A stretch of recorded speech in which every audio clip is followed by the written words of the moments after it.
What's up, traders? Welcome to this week's episode of the Weekly Watchlist, where I do a technical analysis and give you my thoughts on the tickers listed up above. We'll of course be checking in on the broad market. After that, we've got our core list of companies, which by the way, Google has found a more permanent home on in replacement of AMD, really for three reasons. Number one is that NVIDIA is the better chip stock to be trading in the first place, just based on a range perspective. Reason number two is that Google is definitely a heavier weighted component of the S&P 500, more important, right? And then number three is that the options market post-split in Google has seen significant improvements in terms of liquidity, which makes it much more attractive for day trading. After that, we've got two additional trade ideas to share with you towards the end of the video, and as always, anything that we're associated with is linked down below in the description. Without further ado, let's jump right into the charts.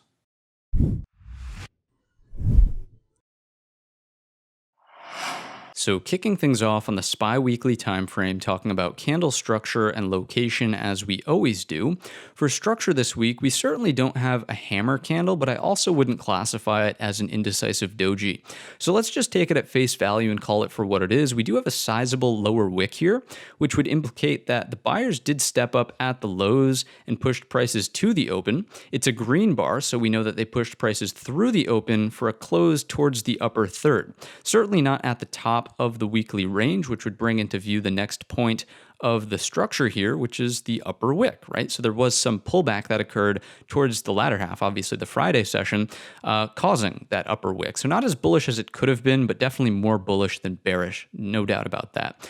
What would definitely push this over the edge into the bull category, in my estimation, is the location perspective. So on a bar-to-bar count, we do have a higher low, and we also have a higher high. There's no way around it. That, of course, is a bullish implication. But giving ourselves a little bit more context, think about the balance range that we discussed in last week's video. Where did we close? Certainly outside of that multi-week balance area, which in my book would start to classify this as a bullish breakout, right? Or at least the start of a bullish breakout. Now, what's the target, you might ask? Well, we're typically looking for that range to double, and that brings us just shy of the equal high here, closer to 417. Now, if we make it all the way to target and put in a weekly equal high, it does start to neutralize the weekly trend, because let's not forget that we do have the all-time high, we have a lower set of highs, lower highs. This could easily become a lower high if we reverse course here and preserve the weekly downtrend, or if we go to target, it makes the equal high, and then there's the possibility of a higher low pullback, a reversal for a higher high. That would then confirm the weekly trend reversal. Don't get me wrong, there's many weeks worth of price action that need to go by before we can sort of confirm that, but this of course is the first step, breaking out of this multi-week balance. I also don't want us to forget about the possibility of a look above and fail, right? A look above and fail would look something like this, closing this upcoming week's bar inside of the weekly range, and then the target would become the low edge of the weekly balance, which is here, much closer to 370. We'll see that on the daily time frame in just a moment. In terms of the high volume nodes on the weekly chart, let's go ahead and throw those on. You can see that we've broken out up and over not only the top of the weekly range, but the high volume node. And we've closed inside of this low volume node. And knowing that the market likes to move from high volume node to high volume node, where's the next closest one? It ties in perfectly with that target closer to 417, which again neutralizes the weekly trend. So that all checks out here on the weekly time frame chart. Let's drill on down to the daily now and talk about tradable levels into this upcoming week. Bear with me as I pop on our study set. That's just the 50 SMA in blue, 200 SMA in green, and now we've got our levels. Fantastic. Let's talk about the expected move first, because something interesting happens here if we stay contained within the expected move. It keeps the daily uptrend, notice I said uptrend, not neutral trend, uptrend, intact. Why do I say that? Well, on the daily time frame, we have a set of lows, we have higher lows here, we had a set of highs, equal highs, and this week we confirmed a higher high from here to here, thus starting a new daily uptrend. So there's no way around it. we do have a short-term uptrend here on the daily time frame chart. We've also broken this resistance trend line. So bringing it back to weekly expected move, if we were to pull back here to the low edge and stay contained within, that would certainly be just another set of higher lows preserving the daily uptrend, which to me is a bullish indication. What does the low edge of the weekly expected move tie in beautifully with? 386. Do you remember the importance of 386? It was our blue line when the first breakdown and breakout happened back here, but since then it offered resistance, resistance, resistance, resistance, break, pullback went right to it, right? So a very important level that should act as sort of a gatekeeper to the downside if we do see some sell-side activity develop. Another thing that I want to point out here from a levels perspective, or just trend perspective even, is that one time framing is technically in effect. So every single one of these bars has made a new higher low on a day in and day out basis, which of course is an extremely bullish implication here. Even with the pullback on Friday, we did technically set a daily bar to bar higher low, which of course is bullish. Let's also talk about the concept of liquidation break, because that's what I really feel like happened on the Friday session, right? As we saw this breakout and longs are getting more long and long and long towards the top, we talked about this on the Friday live stream, right? If those people don't get paid and they didn't want to hold over the course of the weekend, taking on headline risk, they would likely sell, right? So are these longer term sellers coming into the market here? In my estimation, no. They're just short-term sellers, maybe longs who got long ahead of themselves with poor location, closed out because they didn't want to hold over the weekend. And if we were to resume trend in the course of the upcoming week, here's a couple of must-watch levels. Number one, I would definitely classify this as a confirmed liquidation break if we get back over 395.75 on the Monday timeframe session. If we just go to an hourly chart here, and zoom in, you can see that we clearly had resistance, resistance, resistance. We break it, and look at that beautiful pullback right there on the Thursday session, right? We pull back and respect that, and that's really where the serious sell came from. You can see that upper wick right here. Once we broke down from kind of this early chop, that's kind of what we broke back down underneath this level and closed underneath. So if we get back above it, technically anyone with terrible location on the short side now should close out of the position. That's optimally bullish for just consolidation and continuation to the upside, right? So that is sort of your rainbows and butterflies situation for upside activity this upcoming week, recapturing 395.75 early on, probably, Monday session, Tuesday morning at latest, right? If we pull back a little bit further, is it the end of the world? Absolutely not. You have 389.75 as the top end of this daily balance, which I've just outlined, which is very close to the weekly balance that we just discussed as well. So even if there is some pullback to here, we could get a break, retest, and then go for higher. So you can clearly see how both of these levels have offered bullish sort of outcomes so far. And even 386, which as we pointed out ties in with the low edge of the expected move, would also offer a higher low pullback, which would be A-okay, right? So all sort of outcomes so far are bullish. The bearish outcome would be really based on what happens on Wednesday at 2 o'clock. We know that we're going to get the FOMC Fed funds rate. Is it going to be a 75 basis point hike, or is it going to be a 100 basis point hike? If it's going to be 75, then no big deal. The market's been pricing that in. That's kind of the expectation at this point in time. If we get 100 basis points, then expect to go to the low edge of the expected move, if not through it, on the Wednesday session at roughly 2 o'clock. 2:30 is the press conference from Jerome Powell. If we fill this gap underneath, that's kind of the must-hold area if the trend is going to remain neutral. If we go further than that, again, 371 is in play, and that could easily be the fulfillment of the look above and fail, and then we potentially head lower after that. Now, again, I'm not saying that this is a likely scenario so far. Based on everything that we've discussed, I would say that upside is probably more likely than downside, just based on the psychology and how bullish we ultimately were over the course of the past week's worth of trade.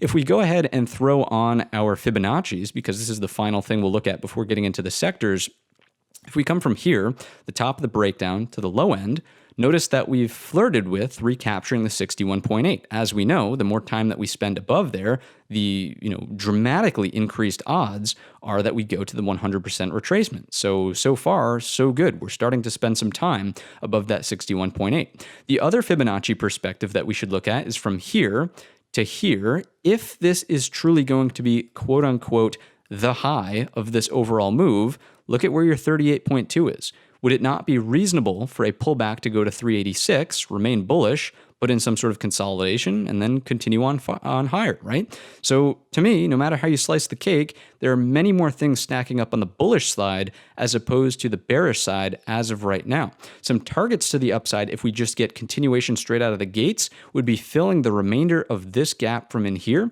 That gap technically closes all the way at 401.39, and then after that, we have the low edge of this prior daily balance up around 408.25.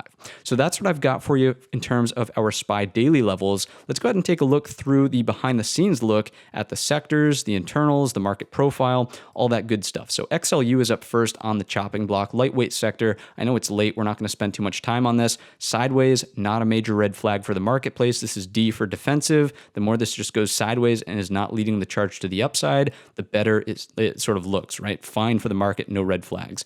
Real estate.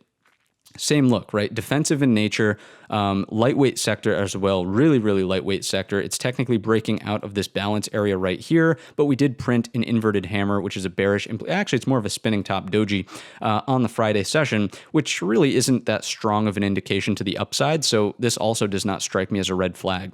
Next up, the XLP, consumer staples, still lagging the breakout, which is fantastic to see. We do want to see it catch up slightly. It'd be nice to see a breakout here into roughly 74.56, but as long as this is not leading the charge and we still see the relative strength in the tech sector, the consumer discretionary sector, and financials, we're all good. So great developments here in the XLP. It remains bullish towards the top edge of this range that we've been outlining, and it would be fine at this point in time to see a little bit more upward lift and confirm a breakout here on the daily time frame. What we want to avoid is a move underneath 7160 now on the daily time frame chart. As long as we're either in the box or breaking out, this is a healthy development for the S&P 500. XLI, industrials, really lightweight sector, 7%, breaking out of this, little pullback on the Friday session, no major red flags, above 89, strikes me as bullish. Even if we're back down inside, there's the possibility for a higher low. I would only be concerned with this sector if we start making new lower lows underneath 85, and that currently does not look like a probable outcome based on the location of this chart. Next up, XLV, healthcare sector, second heaviest weight by market cap. Chart continues to look fantastic. Our star player is back in the game. They're not pulling the weight like they were. They're playing more as just a regular teammate right now, but nonetheless, inside of this range, towards the upper half here, strikes me as bullish. We did not violate 127 after this fake breakdown right here. Certainly did not violate 125. All good here in the healthcare sector. Strikes me as bullish. Remembering that it's the second heaviest weighted sector. If we do get the breakout of 130, look for 133.50, which is a bullish force for the S&P 500. XLF, I am so proud of this chart right here. Maybe I shouldn't be proud personally, but I love the developments just because we're continuing to respect this level, which is that 3245, 3250 mark that we said. The XLF really has to get in gear and get back above that and pull its weight for the S&P 500. Look at this beautiful rally off the lows. Now it's respecting that as support really 3 days in a row, Wednesday, Thursday, Friday here, above 3245. Great developments here in the XLF. I would love to see continued consolidation, build it out as a flag, and then fill this gap overhead. That would be an incredibly bullish force for the S&P 500. Depending on what happens with rates, I could see this going either way on Wednesday. If they increase rates, expect it to be sideways to maybe slightly higher. If they really, I guess if it's just on par with what we're expecting, then it's probably just sideways as well. So I suppose no matter how you slice it, XLF might be fine the course of this upcoming week. Maybe actually with the 100 basis points increase, you might get a little bit of lower drag just because it's kind of a shock for the marketplace. But financials should probably take the least of a beating on a rate increase, of course, because the financial sector, the banking industry, really thrives in higher rate environments anyways. Next up, XLY. What's going on here? Perfect move from the trend line all the way up to target here. Higher low pullback is more than welcome at this point in time. As a matter of fact, we're asking for it because, and by that I mean it would be welcome because it's going to give us a better risk-friendly entry, right, in the consumer discretionary stocks. If this pulls back and gives us a break and retest, if we can enter here, a stop loss goes here, and we retarget the high, I mean, look at your risk reward, right? That is beautiful here. Instead of fishing for new longs here, guessing at a target there, and where do you put your stop? Is it right here? Is it underneath the red bar low? Do you give it a little bit more room for a higher low pullback? a little bit more confusing, right? So I'd love to see a higher low pullback inside of the XLY. Could this mean a little bit of downward pressure for the market? Yeah, it definitely could, but I think the market can sustain it at this point in time, given that we have that daily uptrend and we can afford the higher low pullback. So XLY, fantastic strength here. Love what it's doing for the S&P 500. XLB, sorry, we skipped one there. XLB, here we go. This is the materials chart. It's just sideways, right? It's really sideways in this range. Sure, you could classify this as a fake breakdown back towards the top, a pullback here. As long as we're in this box, fine, no red flags. Even if we break out up and over and get to the 50 SMA or the top of this sort of range from in here, doesn't strike me as a red flag. It's a really lightweight sector, so it's not going to impact the market. It's not going to save the day if the rest of the big sectors are falling, and it's also not going to hurt us too bad if this makes a move back down underneath roughly that 72 handle. So lightweight sector, moving along, really more neutral, not a red flag currently. Next up, the energy sector as well is also not a red flag. It very similarly is just stuck sideways in a range. This is a great look for the S&P 500. We know that as energy is really rallying hard to the upside like it was in here, that puts a significant amount of pressure on the consumer, and to see it going sideways, it's relieving some of that pressure. So to me, great look for the S&P 500. Next up, the XLK, the tech sector, perhaps the most important sector of them all, the heaviest weight, right? What do we see here? A higher low pullback for a break and retest off of 134. Absolutely a possibility here. A little bit of pullback on the Friday session, but just like the S&P 500, it's also one time framing, meaning that the higher lows are still in place on a bar by bar perspective. 134 is probably your line in the sand. You would want to see it above that for the optimally bullish case here. If it does dip a toe slightly underneath 131.50 is your level to be watching out for. To the downside, if we were to get into the trend line, if we were to break 131, much more of a neutral indication, I would start to have a little bit of caution in the S&P 500 overall. Next up, the XLC communications. This is really where there's some risk in the marketplace. You'll notice that we already have a look above and fail here on the XLC. Communications did not get into gear on the Friday session. They did not pull back respectfully. Instead, it broke down from a two-day balance range that was above the 57 breakout point, and again, just sort of confirmed the look above and fail. So watch this one very closely to see if we go to the trend line or at least just these equal lows much closer to. Let's pop a level on there. Oops, we'll go with the other tool quickly. If we go down to 53.50, that's a much more bearish, definitely bearish indication for our S&P 500. It's not the top 3 heaviest weighted sectors, but it's definitely up there in like the top 5. So be mindful of your XLC. Just make sure that it's at least going sideways. 55 would be a line in the sand. If we get to 53.50, it's probably a little bit too late, and you're probably already seeing some sideways, if not bearish pressure in the S&P 500. Let's quickly get into the sectors here. If you don't know what this screen is, go ahead and check this video out in the top right-hand corner. The top 4 charts are our risk on sectors. Notice that the XLK is screaming to the upside. This is definitely risk on now. The XLV is bouncing off of, or at least trying to bounce off of, a clear upward sloping 50 SMA. That's the gold line there. This strikes me as risk on. And the XLY also breaking out firmly now from not only this sideways range, but firmly also above with good distance its gold line, which of course is the 50 SMA, risk on. So we have 3 of the big 4 turned on, and the XLF is kind of just lagging and going sideways. It still does need to do some work, but as we saw from the structural chart, it is trying to stay up and over that 32.45, 32.50. So I would imagine over time, if that puts in a bull flag and then breaks out, this makes it above its 50 SMA. So, let's just go ahead and still give this one an X, but 3 of the big 4 definitely starting to signal more of a risk on indication for the marketplace. Next up, we've got the bottom 4, which are our risk off sectors. What's going on here? XLP tangled up around an upward sloping still 50 SMA, a little bit more neutral, not as bearish as we'd like to see it. XLE sideways underneath a neutralized 50 SMA. That is a good look for turning risk off. XLRE, it's definitely perking up here, but still sideways in this overall range. I'd give this one another tilde here. And then the XLU for utilities is firmly now underneath that 50 SMA. Don't get me wrong, it is starting to curl higher on the Friday session. But still, if you were to think about this as an overall range, we are underneath that, right? So this also could get a tilde here. So you could start to see how risk off is definitely starting to skew more towards the off side, right? And risk on is coming back into the forefront of the market's eye. Let's go ahead and take a quick peek at the TNX just to get a sense of the gap down that happened on the Friday session. I mean, look at this sort of move here. This doesn't happen often in our TNX. So this is kind of noteworthy here. That's a good sign for your XLK in the tech sector, right? As rates come in a little bit, usually tech can kind of rally, not having to pay as much interest on their loans that they usually have to take to fuel their business models, right? So nonetheless, this coming in should boost the XLK. And I'm really surprised that this big gap down didn't actually cause more pain in the XLF. There was some pullback in the XLF, but it pretty much stood fine in the face of this big gap down in the TNX. So again, what's that sort of foreshadowing for us is that maybe the market's content with this 75 basis point rate hike that's expected on the Wednesday session, and we shouldn't really expect too much, right? That's kind of the expectation now. And if we come in at expectation, then what is there to get sort of excited about or sort of flustered about, surprised about, and adjust positions based on? If everyone's expecting 75 and that's what we get, then so be it. We probably get a more neutral move, more muted move as compared to the last and first 75 basis point rate hike that we've seen in quite some time. Let's continue along and take a quick peek at the VIX.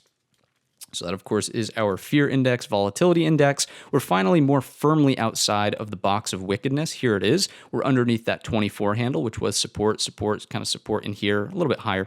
Support, right? So we're underneath that into the close of this past week's worth of trade. And as we've been pointing out for quite some time now, the bottom in the S&P 500 probably looks like a move back down underneath 2050. I don't think at this point in time that we're going to get a huge VIX spike up towards that 40 capitulation mark and then sort of retracement back down. I think it might just be a slower drift back down underneath 2050. And then once people kind of realize, hey, the market's not really moving lower anymore, we get an influx of new money buyers looking to initiate positions, sort of the quote unquote pullback, the market crash is quote unquote over if our VIX trickles down underneath that 2050. Now, it's not a guarantee, but that's how I would sort of envision the environment looking like if the market, is going to find a bottom here. Again, I don't really see it that we're going to get a massive spike here unless there's some, crazy news that no one could forecast. The FOMC releasing a 100 basis point rate hike would not be something that causes a 40 handle spike in the VIX, right? Let's take a quick peek at the VVIX,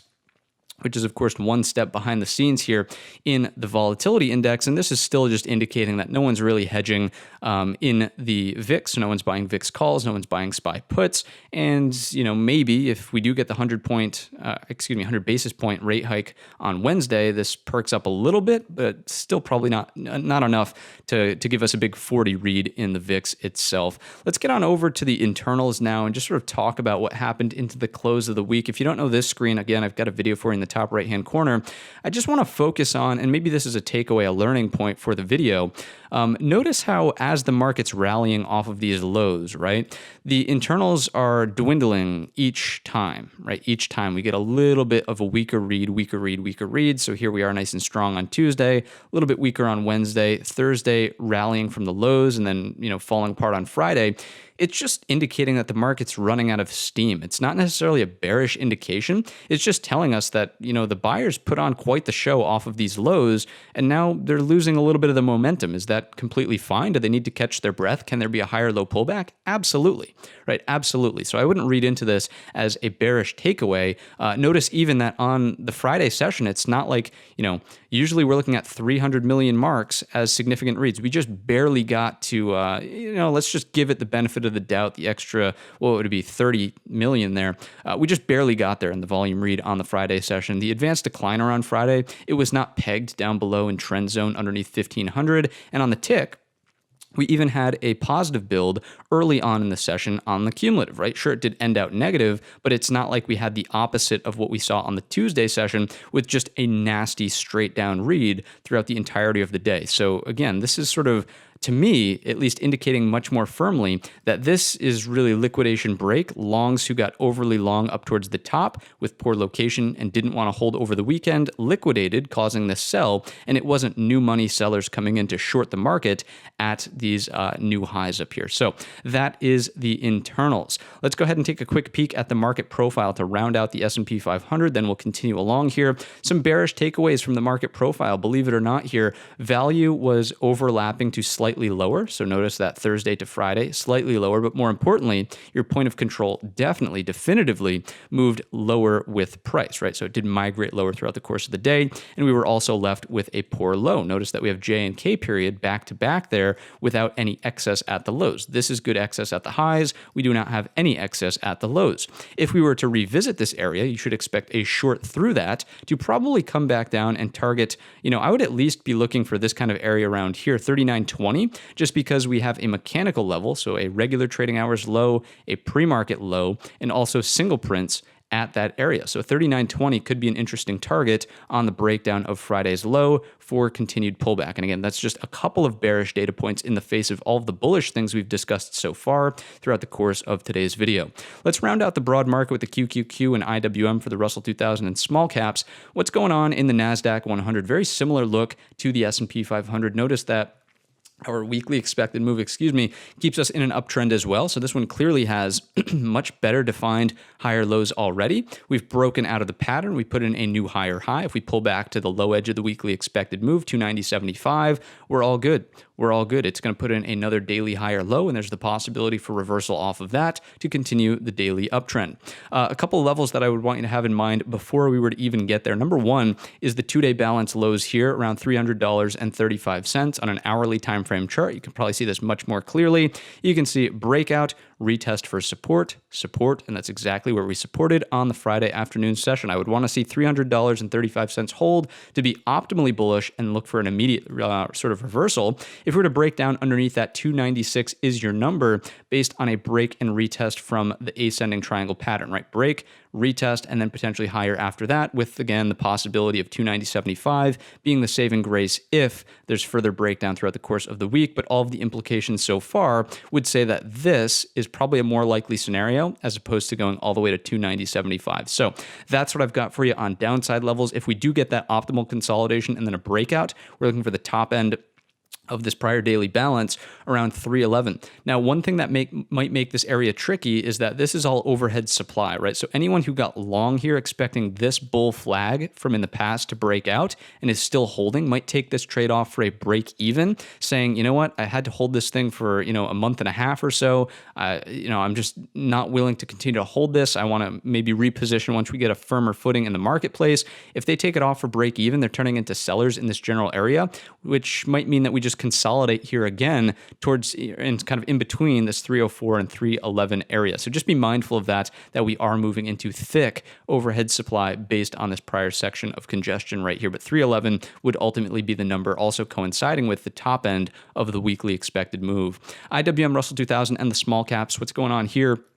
You can see a very similar look. There's your ascending triangle, breakout, new higher high, a little bit more of a bearish engulfing bar on the Friday session, closing the gap all the way here. Strikes me as a bullish structure repair and a completely healthy pullback so far with that lower wick that's bouncing off of 177.60. As long as we're above 177.60, we have the break, retest, and then potentially go on our hands, target the resistance trend line off of a higher low. So something that does do this, off of a higher low, I would expect that resistance trend line to break and potentially give us a move into 190 here in the IWM. That's your bull case scenario. Anything that breaks down, you have a line in the sand at 176. Anything underneath that, I really wouldn't put too much stock into 173.75. Let's actually just remove that. It would next be all about the support trend line, and even that starts to become a little bit concerning for a look above and failure of the breakout of that overall pattern to hold. So downside, yeah, be mindful of your trend line, bearish engulfer here, but still supporting above so far that 177.60. So I would say that the market's kind of in a position right now to turn for a bullish reversal based on everything that we've been discussing, but be mindful that we could see some sideways activity to digest the overall moves that we've seen so far from the lows straight up to the highs. A little bit of pullback, sideways consolidation strikes me as healthy, and then can we continue is the big question to be answering. If you've made it to this point in the video, I'm sure you're enjoying the analysis. Hit the thumbs up button and subscribe to the channel so you know every single time a new video comes out. And with that, let's get right through the core list of companies, speeding things up just a little bit. Apple is up first on the chopping block. Two key levels for you. Number one is 152.20. Why is that? Thursday, it's the pullback low. It is prior resistance, and it was also prior support here multiple times on the daily time frame chart. 1, 2, 3, 4, and then big flush, right? So 152.20 is your critical daily level. That consolidation right around in here is your rainbows and butterflies outcome for a breakout above the highs here on Friday, 155.75, to target the green line, 200 SMA, and prior resistance around 159.25. If we break down underneath 152.20, your line in the sand level is going to be at 148.25, noting that that was prior resistance, which was then the last higher low pullback area from right around in here. If we're going to preserve the daily uptrend, we should remain above that 148.25 zone. Let's continue along and get into Netflix. What's going on in Netflix? Zooming in here, inverted hammer on the Friday session after a pretty insane rally after earnings. So, we did repair the structure. The sellers were really nowhere to be found, right? We faded the gap, didn't accept at all inside the prior day's range, and we obviously closed strong up towards the highs of the weekly range. With the inverted hammer, I would expect some pullback, but I'm not sure that I would be fishing for like massive shorts here inside of Netflix. Obviously, the momentum here, as seen by the volume as well, is clearly to the upside. Your first level to watch on a pullback is 215.03. If we go down to an hourly chart, you can see that's where the breakout stemmed from here into the end of the week. It has not been tested since, so that would be your first support. And any deeper pullbacks, it'd be pretty tough to call out a bottom in here. Maybe there's something around 210. I wouldn't put a lot of stock into it. Instead, I would watch out for 202.25 coming from the daily time frame. If we just scrunch this chart up a little bit, there we go, that's better. You can see it's technically the breakout of this area from right around in here and where we had that earnings gap fill. So 202.25 as your deepest pullback level here inside of Netflix. Again, based on the inverted hammer, I would expect some downside first instead of just massive continuation higher. Next up, we've got Tesla and Elon Musk's world. Very similar picture to what we just discussed in Netflix. Inverted hammer on the Friday session. The trend is clearly up though. We're breaking out of this range compression that we'd been discussing for quite some time. So deepest pullback probably wants to hold in here around 780.75. The inverted hammer would have me thinking that yes, some downside could be in play before we see continuation. If we get a higher low pullback that then does something like this, breaks of 823, get us to our next resistance point, which was prior support in here around 875.68. And from there, we would have to reassess how and if we got there in the first place. Deeper pullbacks that do not hold 780.75, it's all about this gap, and then probably back to choppy in this overall range compression area, sub 750, right? Next up, we've got Google. First time looking at this one as a family here. Let's go ahead and take a peek. What do we see? So we've got a daily range in place like this. We're sitting right above the lower edge of the sort of daily range, which is probably clearly a weekly range as well. If we break down underneath 106.50, look out below all the way into 102. Be mindful that earnings are around the corner on this one. I believe they're on the Tuesday session, so you might just want to hold off, honestly, until that options premium deflates from the implied volatility. If we bounce off of the range, so let's say that we start putting in bullish hammer candles down here, indecisive dojis, earnings goes by, it's a nothing burger, and we're just kind of sideways, it might be a reason to take tight risk longs for rotation back up to the top, right? You can put a stop just underneath one of the formations of those bars. Your risk reward looks something like this. Certainly favorable for some upside, especially if the broad market continues to make its move to the upside as well. So watch out for that inside of Google. Those are the main levels. Again, 106.50 is your must hold support. If it breaks, 102 is on the table. And if we rally back higher, first stop 111.50, top of the range is at 118.75. Speeding it up, Meta. Big breakdown here, right? This is part of that communications chart that we saw as well. Back down underneath this, look above and fail, strikes me as bearish. Watch your 165. 165 was the breakout that kicked off this entire thing in the first place. If we give that up, that's a short into the bottom end of this range from here on the daily time frame, 155.50. Reversals back higher. It's all about this gap. That's from 175.50 up to 178.87. I wouldn't really trade it until there's a bullish intraday setup against that for the breakout higher, considering that we just discussed the look above and fail, which of course is a bearish pattern. Next up, we've got Nvidia. What's going on in this chart? A little bit of a more reasonable, deeper pullback, I should say. It's not more reasonable, but just deeper in the first place. But is it healthy is the question, and absolutely is the answer. So remember that we're continuing to scout for an inverted head and shoulders pattern. Once we break that neckline, at this point, it's really just a recapture of 180.125. It's back off to the races to the upside. Let's quickly take out a fib on this one because in my estimation, it's got the cleanest uptrend other than Apple. Here we go. Your your 38.2 is also aligned with this 169.50. Holding that is optimal bull flag consolidation for something like this. Breakouts continue into that 192 target. Breakdowns from 169.50. Line in the sand must be 159.70, 160 based on the neckline of this daily double bottom right here. We got to hold this on the deepest of pullbacks. Otherwise, we've given back too much. We're underneath key structure. Bearish, right? So those are the levels in NVIDIA. Next up, Microsoft, just sideways.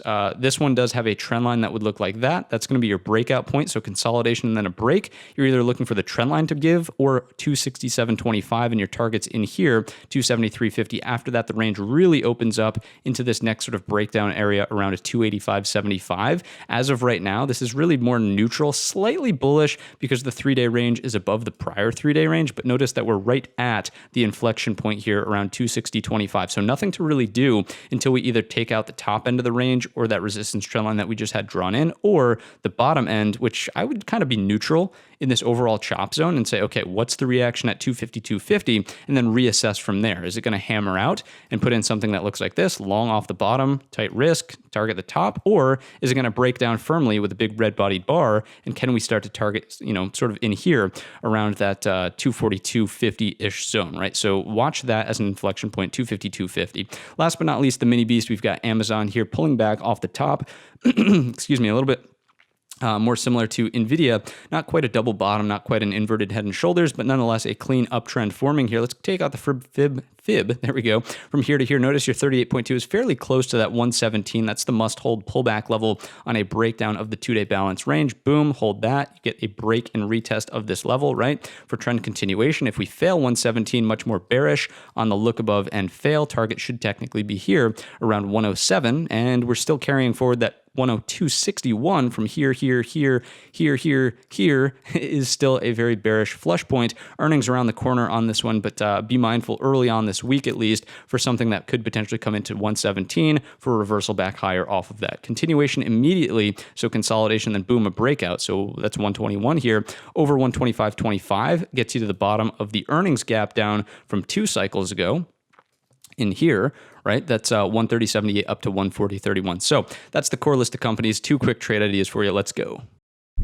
Quick reminder to hit the thumbs up button, the subscribe button, the bell button, all of those buttons YouTube tells us to tell you about. And let's get right into these trade ideas. Number 1 is on Disney. Notice that we have a bull flag forming here. As long as the consolidation remains above 101.61, that's rainbows and butterflies. A breakout can happen over the 3-day highs around 104.38 to start to target your upper level here around 111. If we break down underneath 101.61, let's go ahead and just quickly take out the Fibonacci from the low all the way on up to the high to see where the 38.2 is roughly aligned with this prior high here. A line in the sand would be 99. The setup can still remain in play if we bounce off of 99. I wouldn't really be looking for the pullback by there. I would still wait and see if we can get a breakout of this sort of flag from this perspective. But anything underneath 99, definitely off my radar, falling back down into this box of chop kind of in here. So not too interested in that area. Ideally, it consolidates and breaks out early on in the upcoming week. Next up, we've got LVS, Las Vegas Sands. Very simple chart setup here. Notice that we have a resistance trend line that was broken into the end of the week. And notice the type of bar that we printed on the Friday session, right? So big expansion of range, little resting bar on Friday in the upper 50% of the Thursday range. So if we can get continuation up and over 40, the target overhead is coming from this prior resistance structure right here around 44. Now, the one thing to be mindful of in this particular scenario is the fact that we've come all the way from the lows, we've broken, the resistance trend line, and we've barely consolidated. So are we starting to chase with not great location?